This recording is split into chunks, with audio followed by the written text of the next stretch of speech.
Hello, hello, hello. Good morning, distinguished ladies and gentlemen. I'd like to crave the indulgence of each and every one of us here for this summit to please settle down as we are commencing in the next 1 minute. Please, can we all come in and settle down? We're starting this in the next 1 minute. Please, can we all come in now?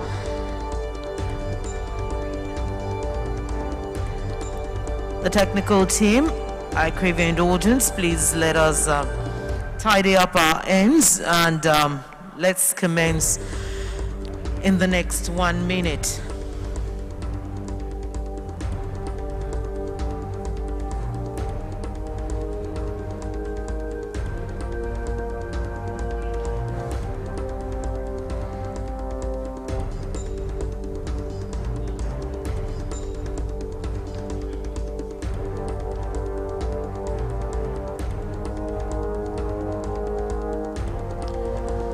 We recognize the presence of all our distinguished participants here in the hall, and I look forward to crave the indulgence of others to please settle down as we have just about a minute to go before the summit will continue this morning.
We welcome our various participants who are already online. We thank you for joining us this morning for the plenary. Of course, we have our speakers and the moderator for the plenary session already online. And very shortly, we will commence the plenary. And I'd like to let you know that the topic for this session is Sustainability, Resilience, and Impact. And they are already online, and we will be going on live shortly. Once again, I say good morning to you all. I recognize the presence of members of the Lagos State Executive Council here present, not forgetting members of the Lagos State House of Assembly also here present. We thank you all for being here, and once again, our participants who are online, we recognize you and we appreciate you. We thank you very much for joining us. We welcome also up on stage Honorable Gbolahan Yishao, who is one of us this morning. He will be participating in this plenary. We thank you very much for being here. Good morning, sir.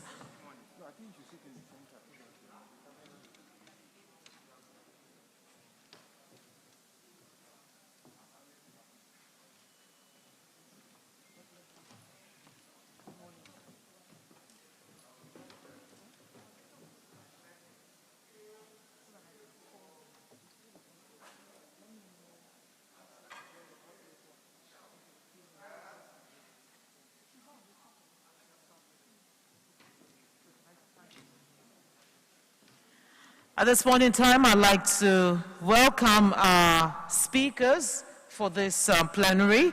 Mr. Mohammed Yahaya, the UNDP resident representative. I'd also like to recognize and welcome the SSA to the president on the SDGs, Princess Adejoke Orelokwe Adefulere. I recognize and welcome another of our speaker, Regional Director, West Africa Forward Foundation, Mr. Innocent Chukuma, the Chair and Circular Economy Innovative Partnership Africa, Dr. Ndidi Noli Edozien, and Dr. Ijeoma Nwago, the Faculty Strategy and Sustainability, Lagos Business School. You're all very welcome. At this point in time, I would hand over to the moderator of this session, and the moderator, Dr. Ndidi Noli Edozien, will be taking it up from here. Thank you very much.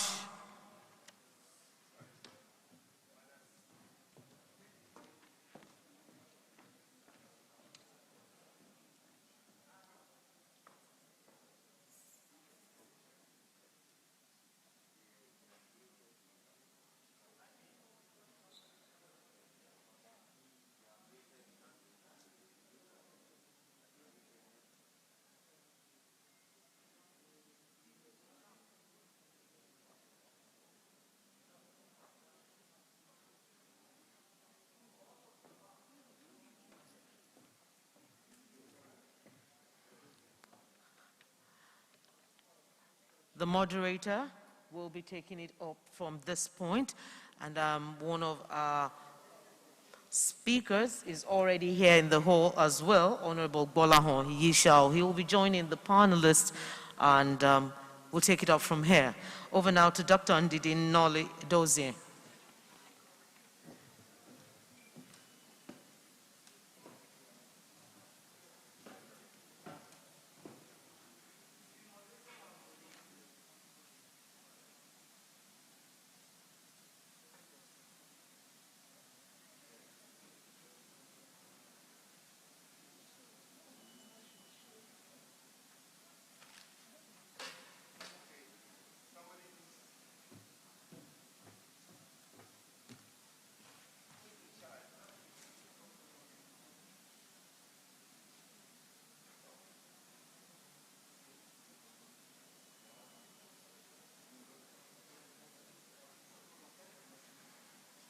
Now unmuted.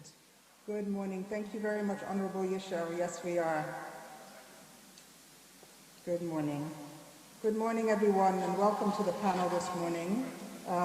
It's a great pleasure to invite and welcome our distinguished speakers, who I'm asking tech to please unmute.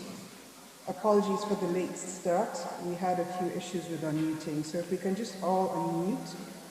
I'm going to jump into this right away. This morning, the panel is about resilience, it's about sustainability, and it's about impact. And we're going to have three opening salvos. Her Excellency Adejoke Orelokwe Adefulere is going to open. She was the Commissioner for Women Affairs when Ilibeti started. and she is now the Senior Special Advisor to the President on SDGs, and has always been a strong advocate for public-private partnership, and specifically for our beloved state, Lagos.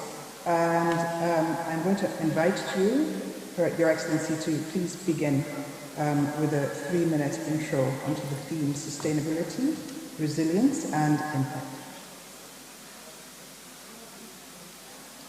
If I can just please ask the tech team to allow all my speakers and panelists to unmute. I noticed that Her Excellency is still muted.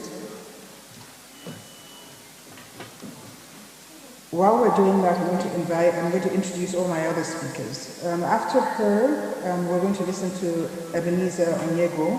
I've given him the doctor title, actually. He's the Group Managing Director of Zenith Bank. He's also one of the proud sponsors of Investment and one of the strong financiers of not just sustainable businesses, but also increasingly circular businesses going forward. Mohammed Yahya is the resident representative of the UNDP, and also is going to speak very strongly for how development finance can help to support public-private investment. Key issues in terms of resilience are Lagos State especially is strongly impacted by global warming, by flooding.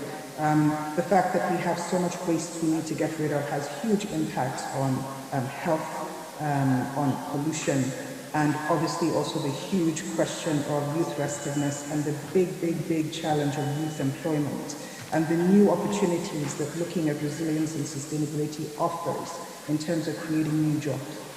I'm still looking at the speakers and they're all still muted. If I can just please ask Tech to unmute all my panelists while I'm doing the introductions, I would really appreciate it. Innocent Shukuma, who was the former head of Ford Foundation in West Africa, is now the vice chair of the Impact Investment Foundation. And so he's going to be speaking to impact investing and why that's so important. Why it's so important that we're making investments not just from a for-profit point of view, but also from the perspective of social, economic, and environmental impact. That's more important now than ever, and actually Africa can be a leading light in that regard, following on what we've heard for the last 2 days. And I'm also glad to have Honorable Yisharu on the panel. He's actually physically present on the floor. So while Tech is trying to unmute us, I'm going to ask him perhaps to begin with a 3-minute opening in terms of how at the global level, economic and planning can support state-level engagement with the public sector and the private sector to ensure that we're driving sustainability, we're driving resilience, and we're driving impact. Because above all, we have to empower youth, we have to empower women, as well as drive economic development and growth. So, Honorable Yisharu, I'm handing over to you to start, and hopefully by the time you're done, all my speakers will be unmuted. Hello, can you hear me?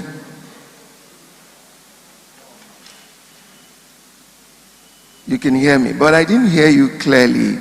What exactly do you want me to talk about?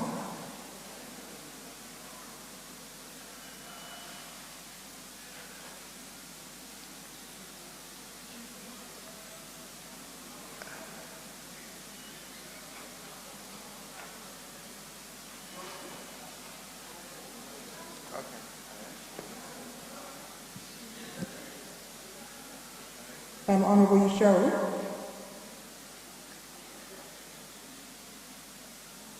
Can you hear me? Can hear you now. Okay. Your Excellency, please, if I may ask you to begin. I see that you're unmuted. Good morning, distinguished ladies and gentlemen. Let me, because of time, adopt the already existing protocol. I recognize my colleagues. Thank you for finding time to be part of this. Also welcoming me to be back. Thank God for life. Good morning, members of Lagos, member of Lagos. Good morning. Morning. The 2030 Agenda for Sustainable Development, as we all know, visions the present and the future that is economically sustainable, socially inclusive, and environmentally resilient. Its vision is expressed in the framing of 17 Sustainable Development View for creating lasting positive impact on the economic, social, and environmental dimension of the development. The sustainability, resilience, and impact are well embedded in the 2030 Agenda for Sustainable Development. Unfortunately, as we all know that those who have commenced the decade of action, meaning that 10 years to go for the achievement of SDG worldwide, the outbreak of COVID-19 pandemic challenging the prospect of achieving SDG in our country and the world. However, I said that critical times call for critical measures. This moment requires that we all come together and recognize the impact on healthcare, education, social economy, well-being, and to find creative and innovative ways to build more equal, inclusive, and resilient society. We must urgently build back if we are to be on track to achieve the SDG by 2030. The partnership between the public and private sector is a very necessary prerequisite for the process. On sustainability, near economy emerge from business practices that assume a constant supply of resources. This approach is largely based on the extraction of resources, production of goods and services, and the disposal of post-consumer waste. Evidently, this approach is coming under increasing pressure because of social and environmental demerits. And the circular economy is an economic system in which what raw materials, products, and components handling their entire value and renewable resources are largely relied on sustainable basis. Thus, circular economy entails the minimum use of raw materials, minimum use of products and components, and high quality of the use of raw materials. It promotes, reduce, reuse, and recycle in closed system. Circular economy is well embedded in the 2030 Agenda for Sustainable Development. For example, it is the 7th access to affordable, reliable, and sustainable energy for all. SDG 11 on sustainable cities and communities. SDG 12 on responsible consumption and production pattern. SDG 14 on conserve and sustainable use of all marine resources, and SDG 15 on protect, restore, and promote sustainable use of the reserve ecosystem, are all reinforcing the promoting circular economy, which will also add more value to the achievement of SDGs. Indeed, COVID-19 has just presented us a unique opportunity to aggressively and strategically promote circular economy in Nigeria, especially in Lagos State, the center of excellence and economy hub of West Africa. It often been project lockdown due to pandemics or conflicts. Individual and households devise sustainable approach to livelihood and private businesses must also adopt a new way of doing business. The federal government of Nigeria has introduced this way of doing business and has provided an opportunity for private sector, business owners, small and medium opportunity to come up with different ways of doing business, and a lot of grants and support has been developed by the Central Bank of Nigeria, Bank of Industry, Ministry of Trade and Investment, and all arms of government to support the business owners to reduce impact of COVID-19. Of course, through the provision of employment opportunity, a strategy shift to the truly circular economy will guarantee sustainability, resilience, and impact. On resilience and impact, undoubtedly, one of the most effective ways to achieve this is by leveraging technology, integrating digital solutions into our existing system in a way that fast-track our efforts and propel us to the finish line. The question we must ask ourselves: how can we leverage digital solutions in learning, innovation, inclusion, and more facilitate access to education, healthcare, and sanitation.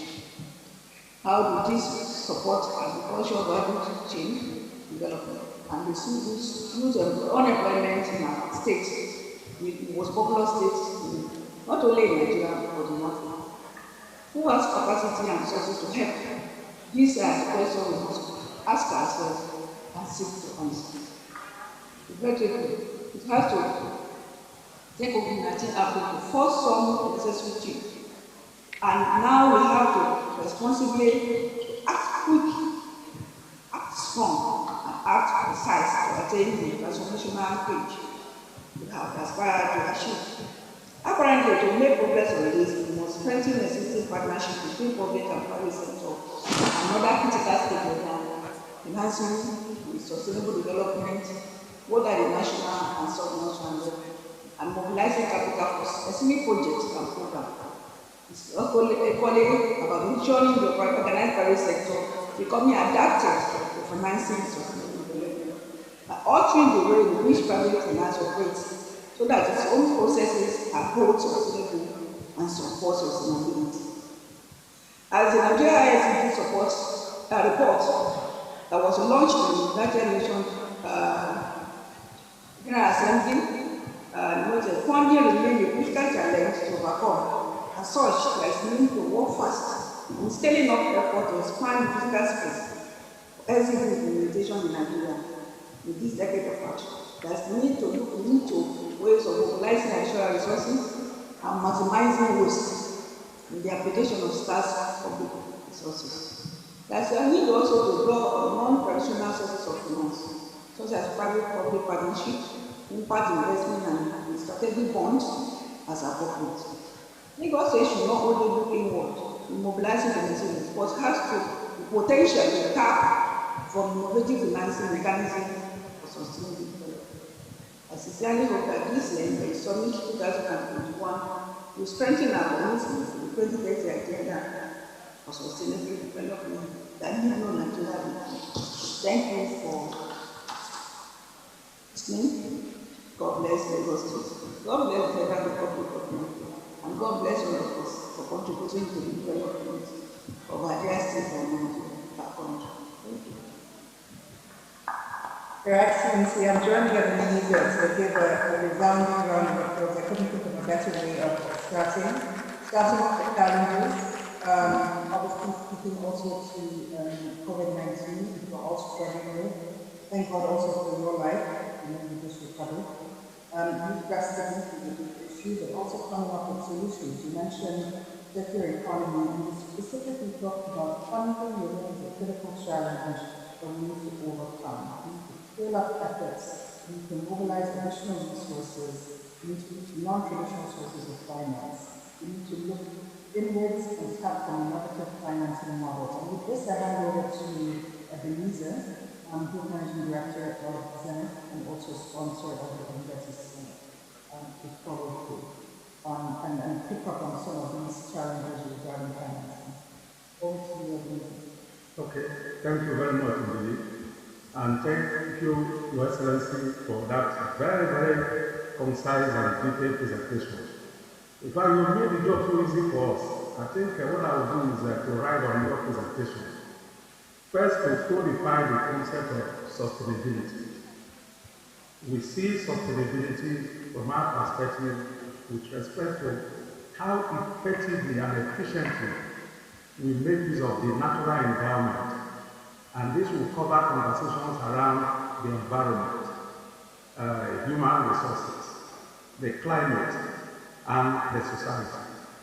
Indeed, in Resilence, what we do is our sustainable development strategy is anchored on the sustainable development goals of the UN, then also the United Nations Environment Program Finance Initiative that talks about the principles of responsible banking, as well as the Central Bank of Nigeria sustainable banking practices. So as a result of this, as a result of our involvement in this initiative, certain things became very compelling. One of such compelling things is the fact that we are checkmating our carbon footprints. Today in Zenith Bank, in all the branches of Zenith Bank, all our ATMs are powered by solar power.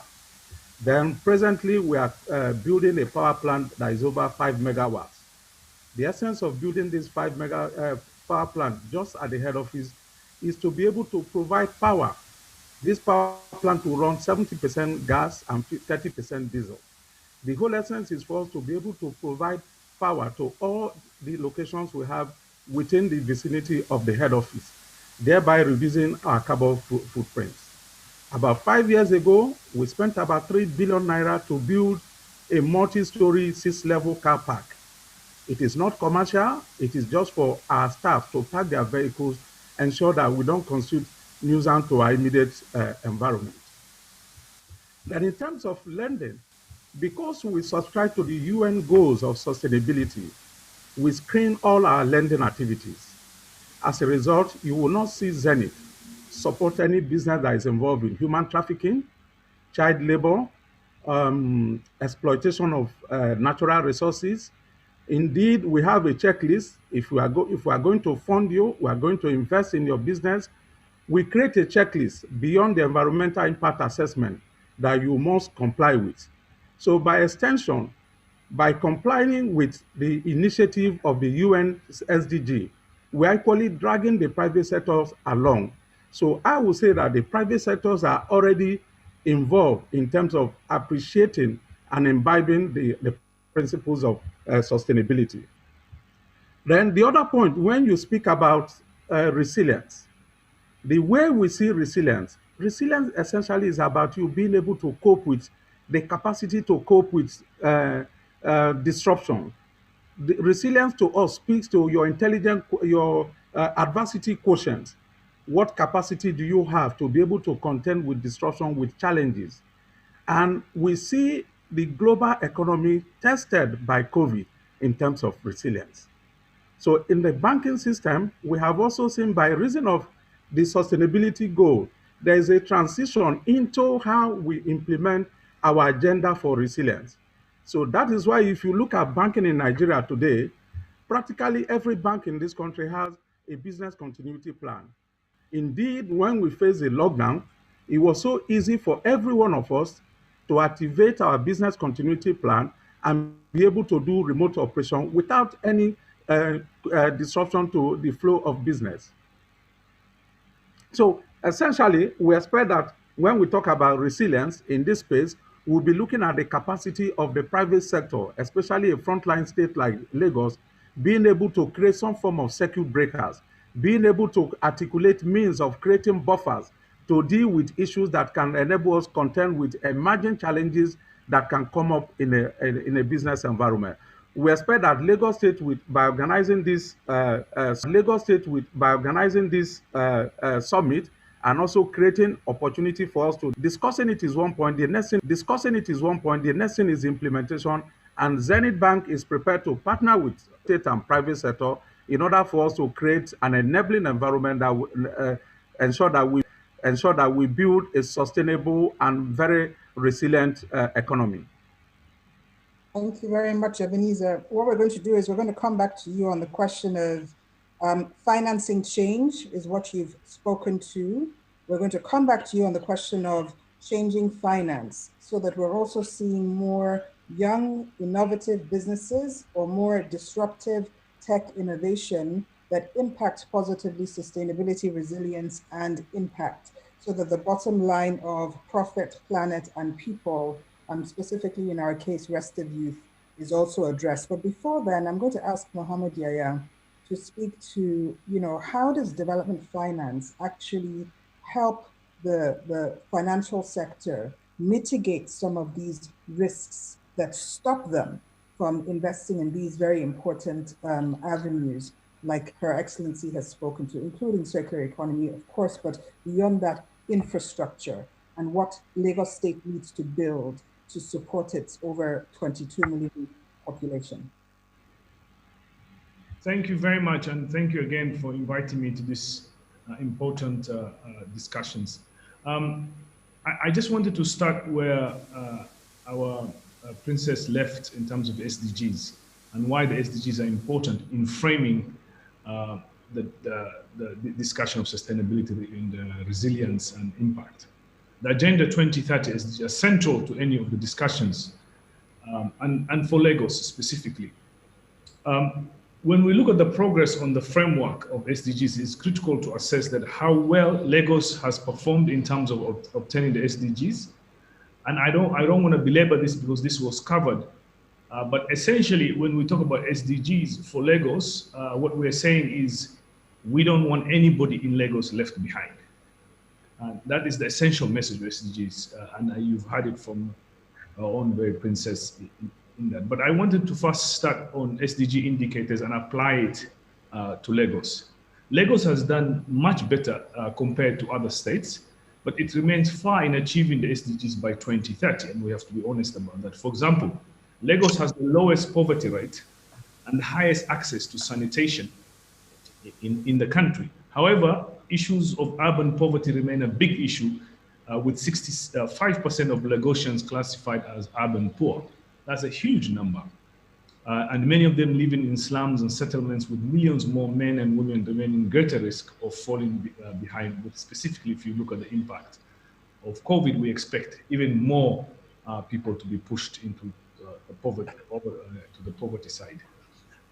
If you look at the issues of rising urban migration, which keeps the population growth way ahead of states' infrastructure and basic services. So any progress you make, the rural-urban migration reduces the progress. So which means is the progress has to be higher or quicker than the rural-urban migration. If you look at health indicators, the socioeconomic impact of COVID has raised many challenges for Lagos State, as many others. But it's also, we've seen how Lagos has been able to respond, and is the resilience of the city and the leadership in addressing some of this unexpected impact of the pandemic. Nigeria, however, is in economic recession, as we know, and is a well-established relationship between growth, employment, and poverty, and the direct impact, for example, of lockdowns and restrictions has had in the state. Moving forward, addressing the issue of infrastructure deficit, it's also a critical challenge we know for Lagos. Lagos government has made significant investment to address the challenges of inadequate infrastructure. For instance, it has invested in transport infrastructure through the introduction of the BRT lanes, bus shelters, installation of more traffic signals, for instance. However, the quantity and the quality of such current infrastructure and road networks and power and housing remains insufficient when you look at the needs of the city. And then we have the problem of climate change. Lagos is the forefront of the problems of climate change, although it contributes very little in worsening the global climate change in terms of emissions. But if you look at the impact, it's essentially at the forefront of any potential worsening in terms of climate impact. Flash flooding, erosion, saltwater intrusion, all this will be a problem for Lagos moving forward. And this is something we're working very closely from UNDP side with the Lagos state in its ability to be prepared and to be able to respond to climate change. Issues of data technology, existing data and technology gaps in the state and planning is also a challenge. Ultimately, the limits of efficiency and performance and accountability and the attainment of the SDGs are critical in terms of having the kind of data and technology that the state needs to invest in. I'll move quickly into the issue of financing, which you asked me before to address. When we started working on the issue of financing for SDGs under the leadership of Mr. President himself and the work that our own very princess has done, we calculated that Nigeria needed about $350 billion to be able to achieve, in terms of investment, to be able to achieve the SDGs. Out of that $350 billion, 10 billion was supposed to be from the public sector and 250 billion from the private sector. essentially recognizing that to achieve the SDGs in Nigeria and in Lagos, the private sector has to be essentially at the forefront. So looking specifically on the financing side, the total international and domestic public resources now has fallen because of of COVID. If you look at Lagos and Nigeria itself, for 2005, you are in real terms, we've seen we had a growth, but since then, you compare the figure of 2005, which was 95 billion, to This man is still on going banking. 2018 is 79 billion. So in real terms, investment has fallen. This man is no longer in banking. Since when now? The interruption, whoever. They said it in a meeting, several staff meetings that we had. Wow. Sorry, there was interruption there. So I don't know, somebody was, mic was on. So the challenges of financing will remain critical for Lagos, and essentially will determine whether the state achieves the SDG goals or not, and where those resources come. What conducive environment do private sector have? What kind of bureaucratic hurdles that private sector faces will in any way determine how attractive Lagos remains globally, not only regionally and continentally. So these challenges are informed some of the ongoing initiative for us. Smart City, I mentioned, we have been working a lot on the issue of Smart City. Smart City, it sounds like a jargon sometimes, but it's really the future of Lagos state. How it manages its resources, or the need to supply huge mega cities. So this issue of Smart City and climate resilience is a critical aspect. But I want to stop here, and hopefully we'll have an opportunity to have an in-depth discussion in terms of both financing and issues that Lagos State can leapfrog in dealing with the challenges of climate, but also challenges of a growing demographic pressures. Thank you very much. Thank you very much, Mohammed. Absolutely important. At the forefront of impacts of climate change, Lagos, even though it contributes relatively little, sits right there, and we need innovative means of financing, of meeting all of these challenges. I'm going to call on Innocent, who's now the vice chair of the Impact Investing Foundation, because it's clear that the banks have a lot, and Ebenezer, this is coming back to you, to do. The government has a lot to do, but investing has to go beyond our traditional sources. Innocent, can you speak to that, please, briefly? How are we going to finance all of this change that needs to come about? Also bearing in mind that you were previously the Ford Foundation West Africa champion. So we're actually already at the point where we're talking about what kind of solutions and what kind of results that address sustainability, resilience, and impact in terms of job creation in particular and business growth. Thank you.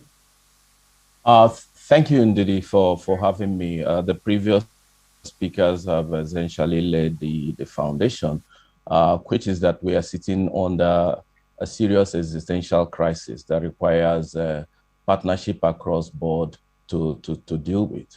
We're dealing with unplanned population growth and explosion, and Nigeria is projected to be among the biggest countries in terms of population by 2050, the population doubling. What we have not disaggregated is that Lagos State is actually going to contribute almost a quarter of that if the projection at the current growth rate of 3.34% annual growth by 2050, Lagos State population might be around 80 million. And we have to find a way of training the young people that are coming out of that explosion, giving them adequate healthcare, providing jobs for them, and all of that. And the question is, where is the fund going to come from? I think the UNICEF did an estimation a couple of years ago that to actually achieve one SDG 4, Nigeria needs about $29 billion. So it's $34 billion, whereas annual budget of Nigeria at that time was 29 billion. So it essentially requires partnership across sectors, and that is what impact investing has come to aid both Nigeria and the rest of the developing world in dealing with. If you look at the gaps in financing, depending on the statistics, you are using between 2.5 trillion to 6 trillion annually to meet the SDGs. So taking off from there, the Impact Investors Foundation was actually set up to build the ecosystem for meeting these financing gaps. And it's doing that through 4 pillars. Of course, prioritizing MSMEs, micro, medium, and small enterprises, which everybody knows is the growth sector in our economy, produces jobs when public sector jobs and formal jobs are dwindling. But SMEs are currently struggling in accessing suitable finance for their work because of a lot of challenges in that sector, essentially building them up to becoming investment and impact ready. Because as we know, within the MSME sectors, these are usually what you might, most of them are mom and pop shops, and those that have managed to formalize, the entrepreneurs behind them are reluctant to dilute their controlling shares in the enterprise. So through the whole idea of growing the demand side of capital for these sectors to grow, we are putting them in contact with impact investors around the world who are looking at Nigeria and in particular Lagos for opportunities to support these enterprises to grow and make their contributions in achieving the SDGs. There is also the suitability of capital. Yes, there are capital is available in Nigeria, but it's only available for big ticket items. The development finance institutions do not have the, if you like, the overhead resources to make finance available to small ticket items. So you have a lot of money chasing too few available investment opportunities, whereas the majority of those who need the finance do not have access to them. So how do we ensure that financing is available, which is where impact investing is working with the government of Nigeria and other sectors to create an impact fund, which we lend at below market rate, make it available in local currencies because the fluctuation in foreign exchange makes it difficult for small businesses to borrow dollar or euro denominated capital.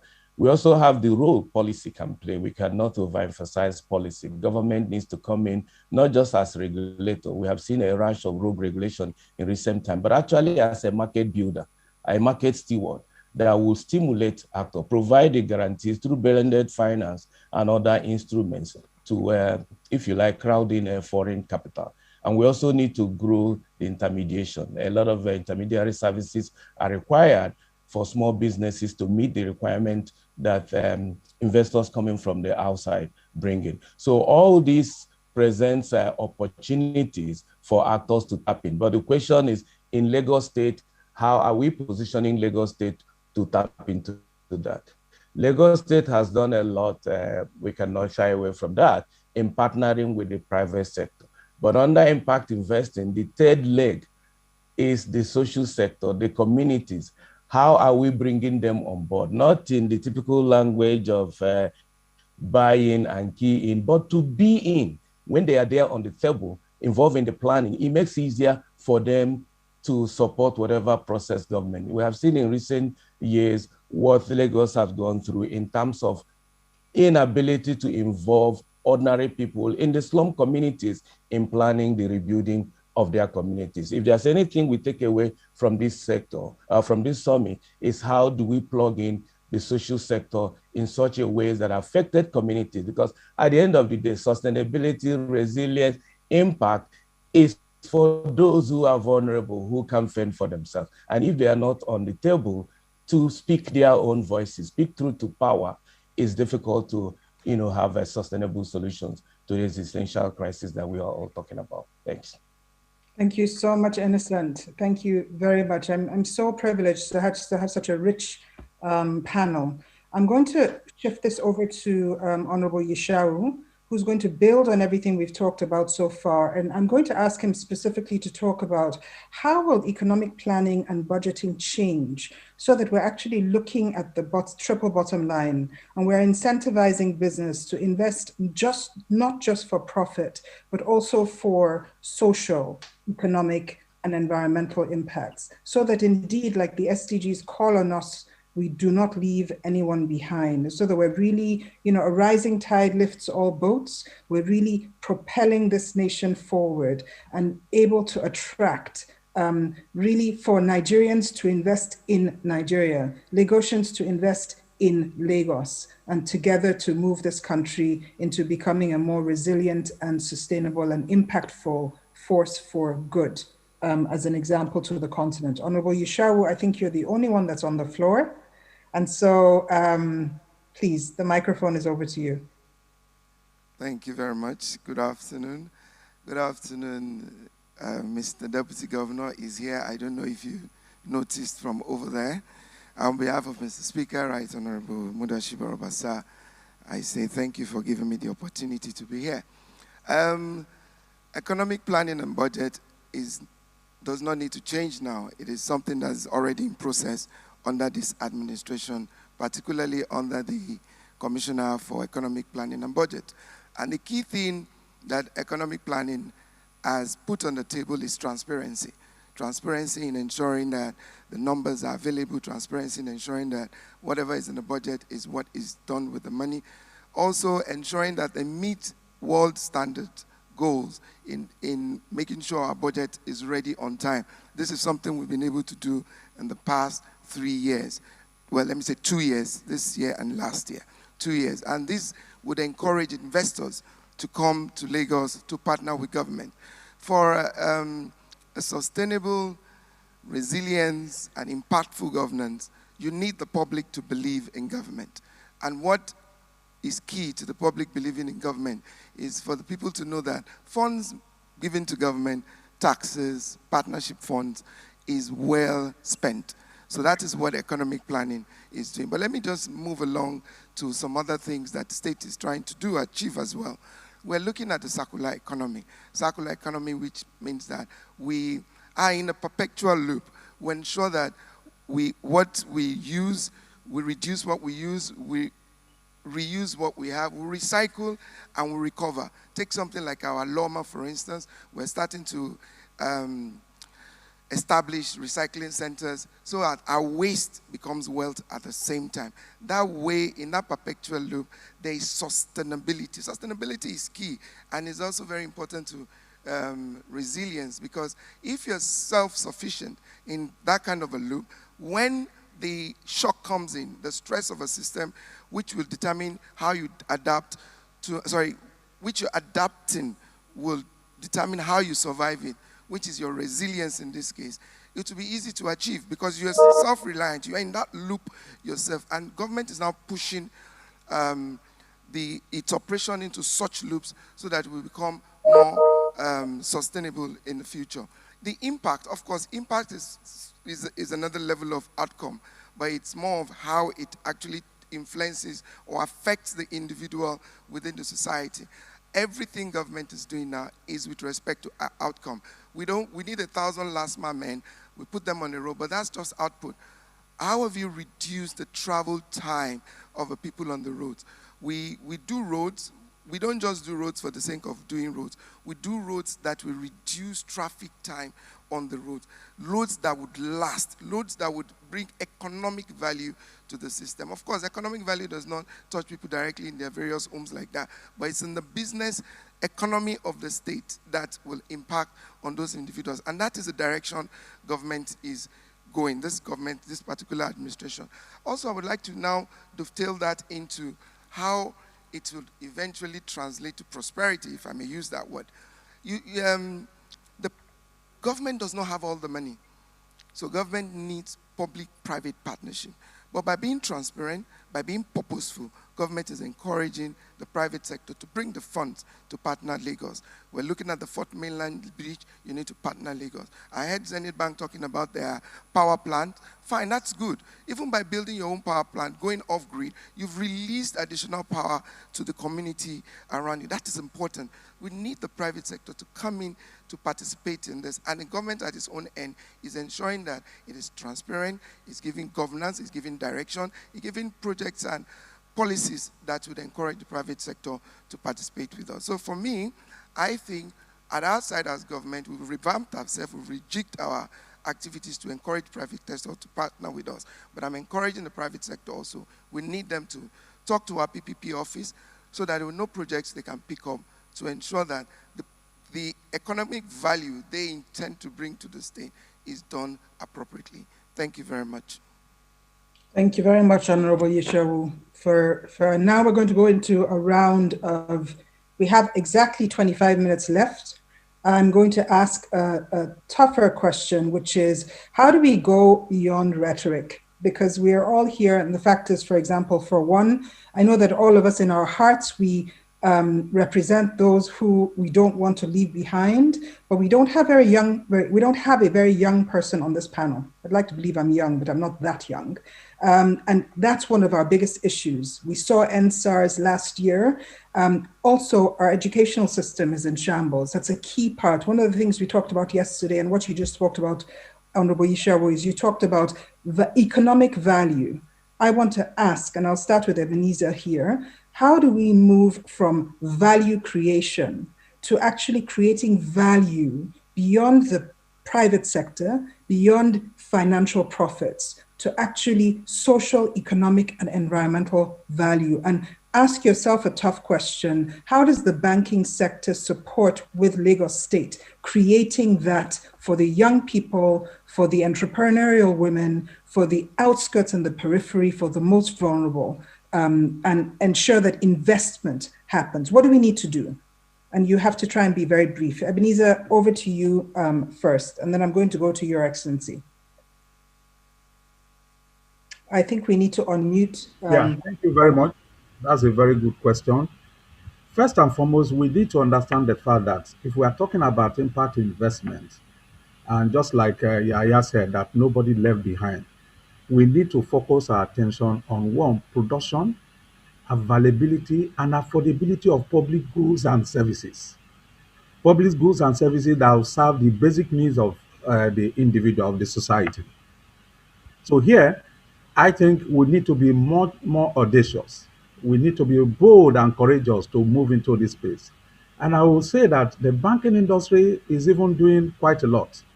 Very recently, the banking industry just executed an MOU through the Bankers Committee led by the Central Bank. We executed an MOU with Lagos State government and the federal government to revamp, refurbish, and rebuild the National Art Theatre that has been moribund for so many years. What are we going to do?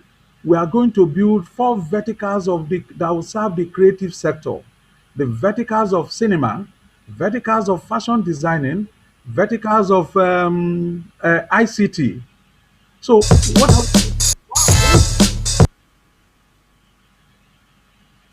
this is supposed to cater for the needs of the youth, where we have the very active, vibrant number. If you look at the demography of Nigeria, you see that close to 60% of them are within that very vibrant and active youth. So this is being funded directly by the Bankers Committee through a dedicated pool of funds that we have. So it's going to work like a plug and play kind of facility. So if you are into fashion designing, you have the creative talent. All that you need to do is just come into this facility. You don't need to think of how to set up your own initial seed capital to set up your factory, your premises. We'll provide that for you. And it's going to become like a rendezvous, not just for these verticals. It will also help drive the process of other social engagements in the community.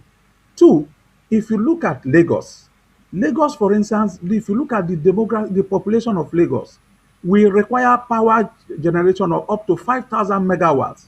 5,000 megawatts, I'm not sure from the national grid we are getting up to 1,000 megawatts for Lagos.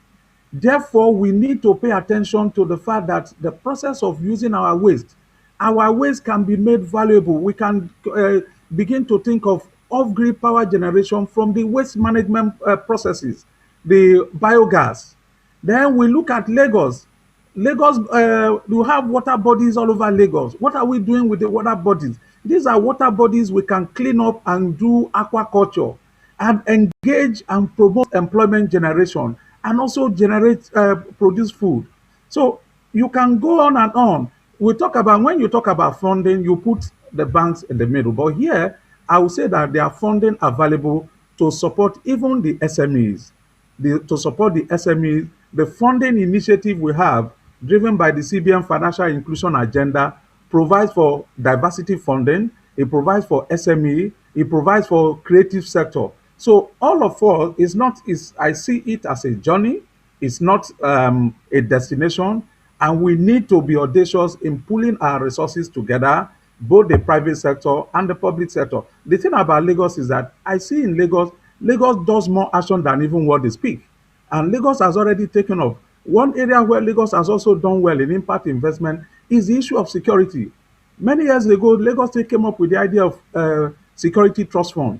Today, if you compare the level of security in Lagos and elsewhere, you are going to rate Lagos very high. That's because Lagos has set up that security infrastructure and architecture that enable them to intervene steadily in the police system. As a result, we can say we have a reasonable level of security in Lagos. So the banks are all committed to this funding, and we're already taking the lead in terms of doing the mega big project without asking anybody for the contribution.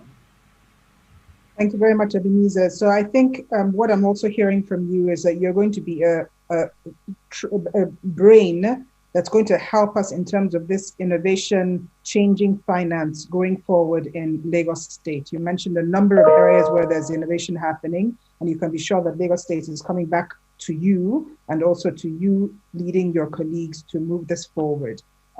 Your Excellency, I'm tempted to leave you to give us the final word, and I see that we're running out of time. So I'm going to go to Mohammed and ask him specifically. You spoke about what you're working on with smart cities. And obviously, Lagos being a mega city, smart cities really being of the future, particularly using natural resources in a more productive way and in a way that generates, let me lend the word, prosperity that Honorable used. What are pragmatic, practical things that we can look forward to? So by the time we come back here next year, we can say, this is where there has been impact. If we can be very data-centric, what are the indicators we should be looking to shift? And where can the United Nations and the SDGs help Lagos State get to the next level? Thank you for that question. So I just want to remind the viewers in terms of what SDG 11 mentioned by our own Princess articulates. It says we need to have inclusive, resilient, safe cities, essentially. So how does Lagos create that? And I think that Lagos has done immense work in moving towards that. But we have a long way to go in terms of poverty, in terms of inclusion, in terms of climate.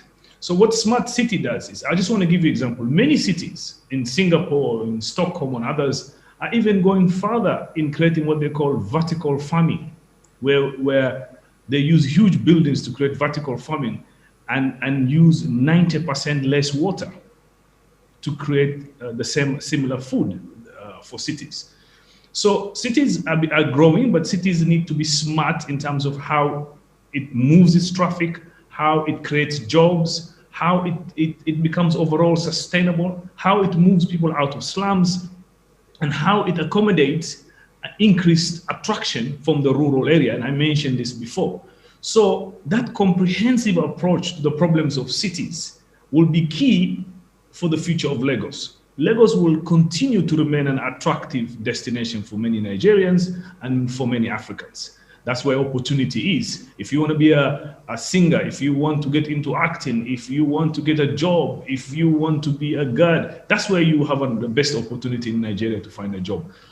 So 200 million people will continue to be attracted to Lagos. So how do we ensure Lagos can accommodate and continue to be creative and continue to provide that kind of a system? So thinking ahead, I mentioned the issue of climate, for example. Lagos is the forefront of the climate problem. If we have if the world doesn't meet its target and we see sea levels rising, you can see how that will impact Lagos. But finally, I wanted to mention the issue of youth, and you pointed out before, you say that this panel, classic example, there are very few youths on the table. Although I understand the definition of youth changes all the time, but I agree with you that most of us do not qualify. I don't want to speak for the other speakers. For I, for example, do not possibly qualify as a youth. But Africa and Nigeria specifically has a youth emergency, and we should see the youth issue as an emergency, and we don't take it seriously, maybe because we're not youth, maybe we don't understand what the young people want and their aspirations. This is not, we're not dealing with the youth of our age. We're dealing with a youth who know their relative exclusion. They understand what they don't have, and they're asking for inclusion. So if you look at the political level, if you look at the economic level, if you want to start a business as a young man, you don't have the kind of security and other things that you will need to provide to bankers to give you resources. It's much more difficult. If you want to get into politics, you need money, you're too young. Culturally, we also very much, as Africans, we tend to look down on young people's ability to lead or engage in political activities. So if we don't address this youth issue, it doesn't matter what we do moving forward. We will be in the age of insecurity and disruption. So for me, and I know the governor of Lagos has been leading on this, on looking at the issues, I think Nigeria and Lagos has to declare youth emergency and start looking at the youth question across the policy formulation. Over to you. Thank you so much. I love the way our speakers build on each other. And what I've heard just now is, even if all we take out is that we will focus on SDG 11, inclusive, resilient cities, how do we make Lagos that city of opportunity? And most importantly, beyond changing finance, which we've begun to speak to, how do we declare a youth emergency? And beyond the youth emergency, how do we create a youth opportunity? How does Lagos become the city of opportunity for youth, so that it's using these alternative sources of finance, so it's leveraging this huge capital and all the opportunities therein to help build a more inclusive and more resilient Lagos that is at the spearhead of Africa as a mega city, in fact, at the spearhead of the world. That seems to be what's emerging out of this panel. And a big part of that is impact investing. Innocent, I'm going to call on you again. How does impact investing, that is investing not just for the bottom line, but also for the bottom line? So we don't want subsidized funds. We don't want nice hand-me-downs. We want real capital to go into investing in businesses that are creating value that is economic, social, environmental, but also financially profitable. What would you say to that? And we're rounding up very soon, so I'll ask you to be brief. Thank you, Ndidi. I'm building upon what the last two speakers say, Yaya and my brother heading Zenith Bank. They said Lagos is doing more than it's saying, and Lagos has done a lot. What is that telling us? Is that there's actually an opportunity for a document that says what Lagos is doing and where Lagos is driving out. An impact narrative document for sustainability and impact investing in Lagos. And what does an impact narrative or sustainable document tells you? It tells you what government is trying to achieve through them, the roadmap for achieving them, and targeted measurable incentives to attract investors to invest in that area. We are all talking about the need to be inclusive, the SDG 11. We're also talking about SDG 17, the partnership. And as I said earlier, Lagos State has done a lot in building partnership between the public and the private sectors. But there's a missing middle. You can call it the youth subsector, the social subsector, the people in the communities that at the end of the day are the ones that needs impact. Where are they? Are they on the table? Are we using the old language of getting them to buy in and key in? Or are we using the new language of being in on the table? A lot of the issues that our young people agitate around comes from a feeling, as we saw through NSAS, that they are left behind. They are not carried along. We have today a 2050 agenda that is being developed. How many young people are in that committee? Before I left Ford Foundation, we're actually thinking of supporting a parallel youth-led process that would look at the same issues and produce a youth lens to what 2050 agenda should look like. And finally, for me, because these are all building blocks to attract impact investing, is to create a one-stop shop. So we have Office of the SDGs and Investment. What is the challenge we need here is to mainstream that office as a go-to place for anybody looking for partnership opportunities, incentive Lagos State government has for people who are prepared to invest in areas that the government has prioritized in its impact and sustainability narrative. When we have this document, it enables whoever wants to invest, wherever they are sitting in the world, to know what Lagos is thinking. And I'm pledging the support of Impact Investors Foundation to work with Lagos State government to develop a comprehensive impact and sustainability narrative that prioritizes the sectors the government and the state are interested in, of course, guided by the SDGs. Thank you.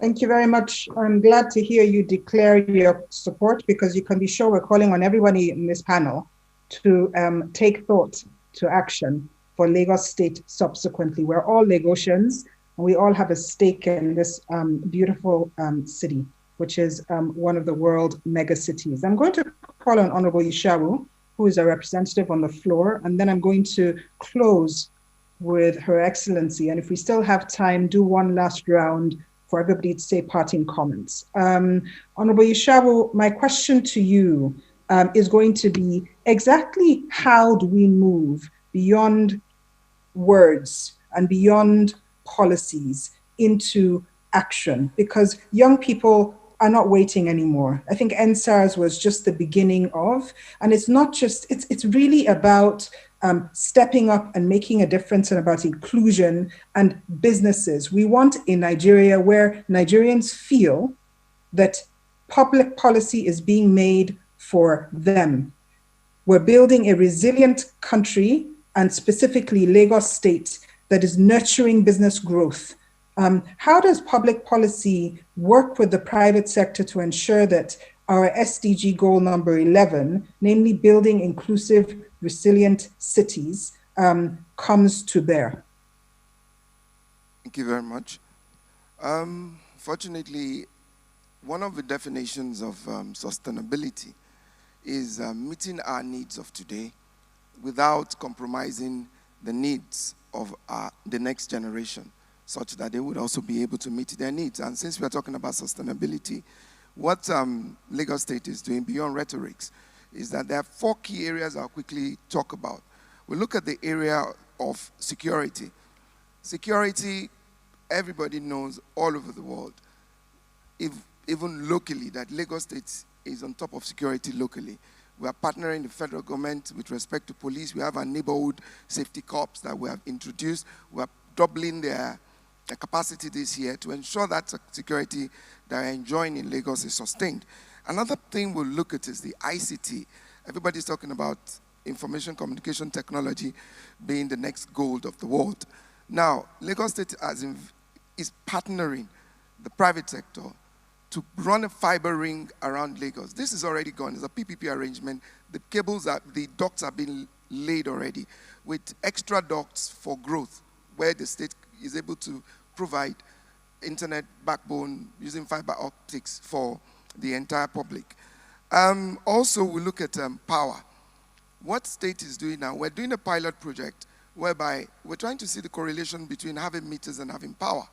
And by providing meters in a pilot project to some communities, we would like to see how the discos will supply them power, because part of the problem is of lack of power supply is the metering gap. And that is also a problem for the private sector to come into that sector.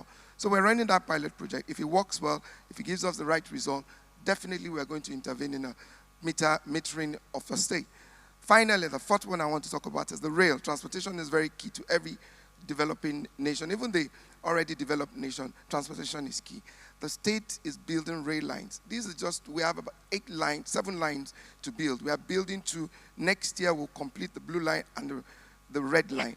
So how this is not talk is that we use the budget as an instrument, which is what is done in the House of Assembly, as an instrument to fund those particular sectors, areas, items of development that the state are spoken to. So the budget is a policy driver. So that is one thing the state does. For me, let me move forward a bit on this. The state is planning, working assiduously to ensure the private sector is involved in the operations of all the sectors. For instance, let's take the transportation sector. We're building the rail lines. We're not planning to run the rail lines. We're looking for partners to join us, provide the rolling stock to ensure that these lines are operational. The remaining 5 lines, we don't think we have the money to build them because the ones we have currently built were loans from the CBN that we used to build them. So we expect the private sector to partner us, but we're only bailing the cart in this case. More importantly, the banking sector, I know it may not lie with the banks directly, it may involve the CBN. A critical item of governance, instrument of economy that must be looked into is the interest rate. Interest rate is killing in this country. Even when government wants to do project, government gets loans at the same rate, commercial rate that everybody gets. We're talking of young ones now. If a young person that has idea cannot go to a bank and collect a loan, which you pay back at a reasonable rate, it's not going to fly. So we need to eventually look at the interest. I know it's a lot of maths, a lot of economics that's involved. It's not just for one person to decide. But that is what I expect the federal government, collectively, the central bank, let me just put it that way, to work out to reduce that interest rate so that that alternate financing that everybody has spoken to this morning can be achieved. Thank you very much. Thank you so very much, Honorable. And it's my great pleasure to begin in a full circle. And I must also I must take this opportunity to say that I personally have seen Lagos State move the private sector, the public sector, bottom of the pyramid on something as simple as the circular economy, where they've really, on the African continent, as far as I know, been the first to announce circular Lagos. And so I've seen that power, I've seen that engine, and I'm so glad that I'm able to close with Her Excellency, Princess Adejoke Orefuli Adefulere, in making the closing statement on how do we address SDG 11, building a resilient city, an inclusive city out of our most favorite, beloved Lagos State. Thank you so much and I must appreciate all our speakers. I think Lagos, by definition and the way, the name we know Lagos for. Lagos is the center of excellence, the state of aquatic splendor that has a sector that embraces that. And of course, the commercial nerve center of Nigeria, the economic hub of West Africa. There are a lot of opportunities and possibilities in Lagos. All we need to do is to maximize the opportunity that we have in Lagos. Everything works in Lagos. That the government then of Lagos, the government of Lagos then need to strengthen 4 key areas in all of the, aside from the infrastructural renewal that they have embarked on, which is commendable, highly commendable, and that must be sustained. 2, there must be the office of the public-private partnership must be strengthened. Then the youth development, youth ministry has to be strengthened, and youth need to be engaged more than before. We also need to ensure that all the private sectors working in Lagos State are engaged by Lagos State government. There are a lot of opportunities, and there's need also for the investment office. We have a lot of people coming into Lagos to do business. They don't know who to see and when to see. And there must be more activities going on in the investment office. So all our airports, seaport, everything must have a desk for Lagos State or investment office, investment desk in all our seaport, airport, even local airports for Lagos State. That welcome to Lagos, land of opportunity, state of this and all of that. And all of that, you have to engage more people to invest in Lagos. There are a lot of opportunity in Lagos, and people are looking up to Lagos to invest. And building a resilient city, I think that we have heard it before, and I'm sure the Lagos State government is continuing with this urban renewal must be strengthened office. Urban renewal office must be strengthened. There's nothing difficult to do if we really conceptualize it very well. And if you set up a city, then you have the opportunity of having investors to work with. There are a lot of private sector that are willing to work with Lagos State in that area. And all we need to do, we are ready in our office to work with Lagos State maximally to get this opportunity and possibility to work for the people of Lagos State. If you ask 10 of the 100 of 99 of the 100 youths in Lagos in Nigeria, where do they love to be? They will say they want to come be in Lagos. 99 of 100, they will say they want to be in Lagos. So the Lagos State has already responsibility to service Nigeria. It's a commercial hub, not only in Nigeria, for West Africa. So we need to strengthen and do more. And I commend the Lagos State government, executive, legislative arm of government doing well, but we have to do more. The Lagos holds the key to make Nigeria great. So we need to do more and ensure that we provide the needed opportunities for the people of Nigeria. So we are ready to help and we are ready to partner. Thank you so much. Thank you so much. One of my favorite people on the planet, my big sister. Perfect opening words, perfect closing words. I want to thank you, Your Excellency. I want to thank Ebenezer, Mohammed, Innocent, Honorable Yeshawu. You were such a wonderful panel.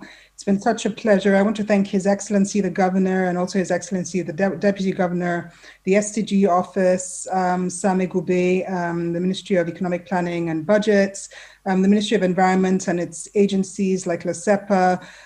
All of you have just been so great in the journey towards Ehingbeti in terms of, one, from the circular economy perspective, the sustainability perspective, now is resilience, and most importantly, it's about impact. We've talked about youth, and the next time we convene this, we will also have young people at the table, and we will work with all of you to ensure that we also put capital and money and investment behind this, not just for profit, but also for social, economic, and environmental good. We can do this.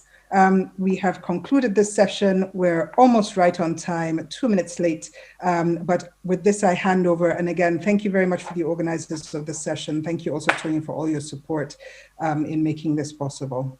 Have a good afternoon.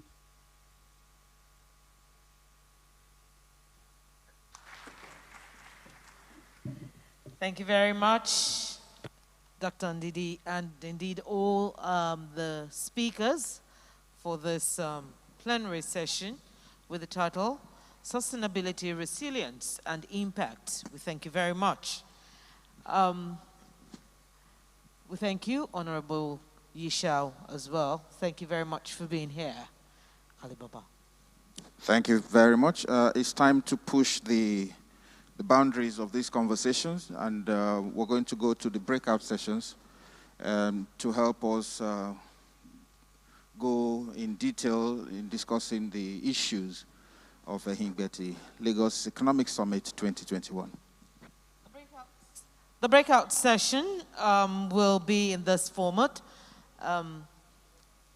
Mr. Deputy Governor, sir, and other members of Executive Council on the front row and some of our very distinguished partners who are already here seated will be staying in this hall.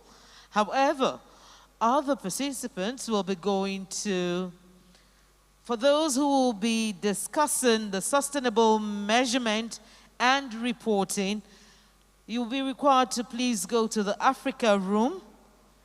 And to help those who will remain in here, listen to all that will be said in the Africa room on sustainable measurement and reporting.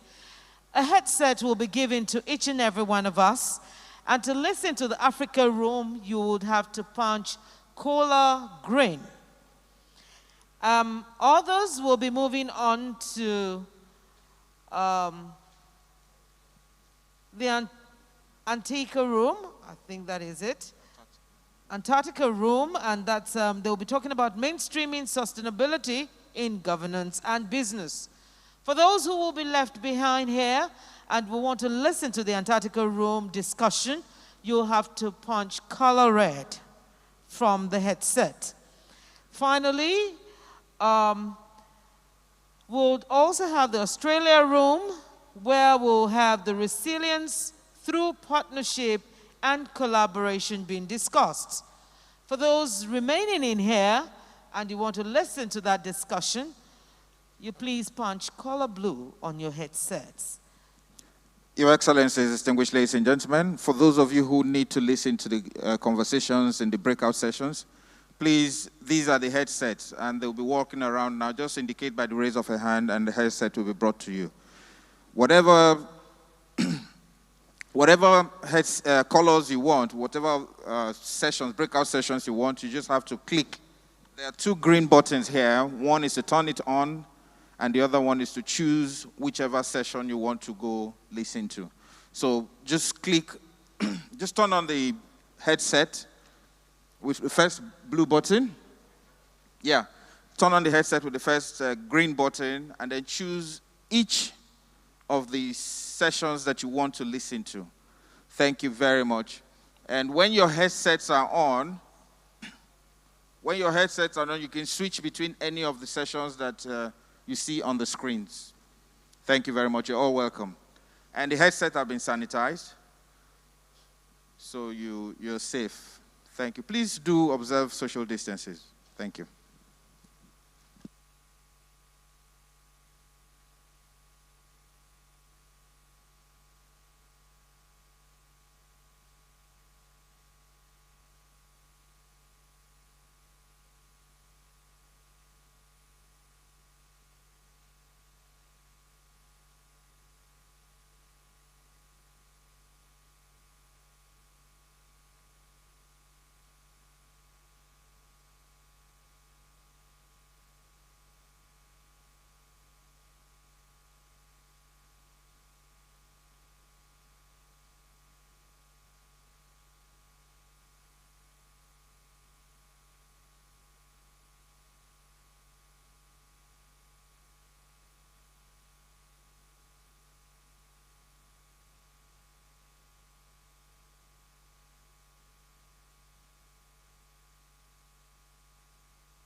I think for now, the blue room is the only one that is alive. The blue room is the only one that is alive right now.